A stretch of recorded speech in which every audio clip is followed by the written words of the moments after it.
Good morning બધાને. ઓમી ઉઠી ગયો છે અને ઓમીને મને બેવને શરદી ને ઉધરસ ને એવું થયું છે કેમ કે વેધર અહીંયા થોડું એવું ઠંડુ છે, સમર જ છે. હા, બહાર જવું છે અને બારે આમ તો વરસાદ જેવું જ છે. સવારનું 6 વાગ્યાનો વરસાદ છે. અત્યારે કેટલા 8:30 જેવું થયું છે સવારને. ઓમી હમણાંથી વહેલા સૂઈ જાય ને વહેલા ઉઠી જાય છે. બેસ્ટ અમારે ટેવ પાડવી હતી, પડી ગઈ છે. 9, 9:30 અરાઉન્ડ તો મોસ્ટલી સુઈ જ ગયો હોય. ઓમી કેવી બારિશ છે બહાર. ટોપી ને હા સોક્સ ને બધું પહેરાયું છે કેમ કે નીચે એટલું ઠંડુ લાગે છે, ફ્લોર આખો.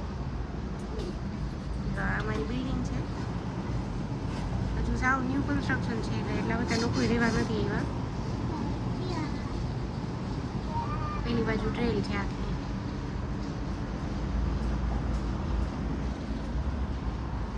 ઘર હજુ મેસી જ છે, થોડું ઘણું સરખું થતું જાય છે. હવે અત્યારે હવે નાસ્તો બનાવું છું.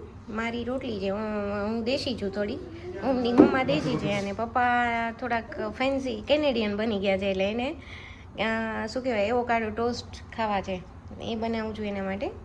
આમાં છે એવોકાડો, ચિયા સીડ્સ, તલ, સોલ્ટ અને એવોકાડો અને થોડું ધાણા જીરું પાવડર એડ કર્યું છે. અને આને અત્યારે બટર નથી એટલે ઘીમાં શેકા છે. જનરલી બટરમાં શેકતી હોય છું. હવે એના ઉપર પેસ્ટ કરાવીને લગાવી દેવા. અત્યારે ચટણી નથી ને, ચટણી આપણે મિન્ટની ને કોથમીર ને એ બધી હોય ને એ લગાવીને મસ્ત લાગે.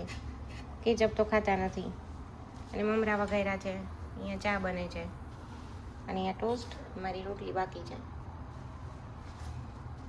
અને ઓમીભાઈ પાપડી ખાય છે. ઓમીની શરદી થઈ ગઈ છે. પપ્પા બ્રશ કરવા ગયા. પપ્પા માટે સરપ્રાઈઝ છે. ઓકે.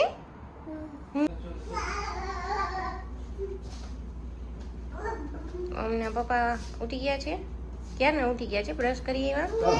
અને હવે એના માટે અહીંયા હવે એના માટે સરપ્રાઈઝ છે.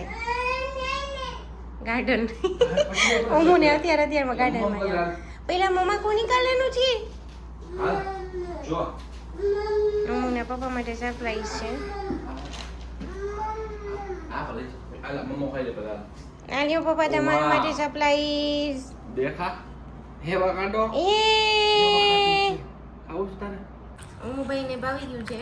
આ ફર્સ્ટ ટ્રાય છે એવોકાડો અને રોટલીની. એટલે એના પપ્પાનું બ્રેડમાં બનાવ્યું અને હું રોટલીમાં. અમુભાઈ રેડી થઈ ગયા છે નાઈ ધોઈને અને હવે જાય છે બહાર ગાર્ડનમાં. પપ્પા સાથે રમવા જાય છે તો મમ્મા આ બધું સાફ કરે ઘર. ટાટા બાબુ, ટાટા બાબુ, વહેલા વહેલા આવતા રહેજો હો. મમ્મીભાઈ આવી ગયા છે ગાર્ડનમાંથી. એટલી વાર સુધીમાં 10-15 મિનિટ ગયા હતા ખાલી. એમાં મેં આટલું હોલ ને કિચન થોડું ખાલી કરવાની ટ્રાય કરી છે. હજી બાકી બધું આમનામ છે. મમ્મી સૂતો હોય ત્યારે એ સૂવે છે હમણાંથી 1 જ વાર દિવસમાં 2 કલાક જેટલું. એમાં રસોઈ બનાવું, આ કરું તે કરું ને કામકાજ કરું ને એમાં ટાઈમ નીકળી જાય. અને જો મમ્મીભાઈ મને હેલ્પ કરાવે કચરો વાળો. શું મમ કરવું છે? મમ્મીની રાગી બને છે, રાગીની રાગ. આજ સવારમાં એવોકાડો ખાધું હતું, થોડુંક જ ખાધું હતું એને, અડધી રોટલી નથી ખાધી. એટલે એની રાગીની રાબ સાવ થોડી ખાશે અત્યારે અને પછી સૂઈ જશે.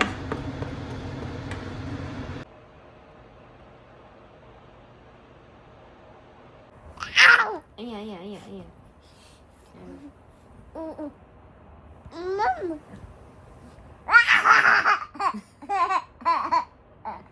શું કર્યું મમ્માએ? અરે મમ્મા સંતાઈ ગઈ છે, આવતો ને મમ્મા નથી ગયા.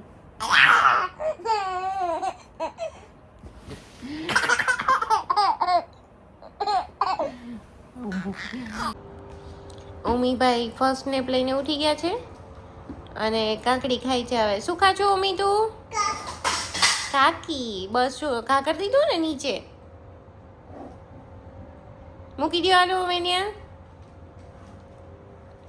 કાકડી ખાવાનું ચાલુ કર્યું છે. આજે કિચનમાં થોડું ઘણું સોર્ટેડ થયું છે. હજી હમણાં બધા ટોયસ અને બે રૂમ આગળ હોલ એ બધું બાકી છે. મમ્મીભાઈએ બીજી વાર નાઈ કરી લીધું છે આજે, કેમ કે બગડ્યા હતા આખા.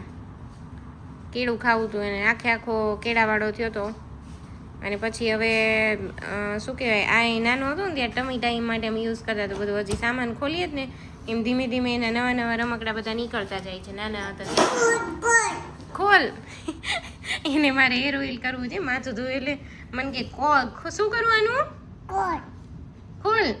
ઓકે, જે અમે આવ્યા છીએ અહીંયા જૂની જગ્યાએ જ્યાં રહેતા ને ત્યાં, અહીંયા સામેના મકાનમાં રહેતા અમે. કોર્નરનું જે મકાન છે ને એમાં, અને એના ગાર્ડનમાં બહુ મજા આવતી અમને લોકોને. ત્યાં તો ઓમ હતોય નહીં, અમે અમને લઈને આવ્યા છીએ. મસ્ત બધું અહીંયા મ્યુઝિકનું ને એ બધું છે. અમને પપ્પા રમવા માંડ્યા, જો રમાડવા માંડ્યા, રમવા માંડ્યા.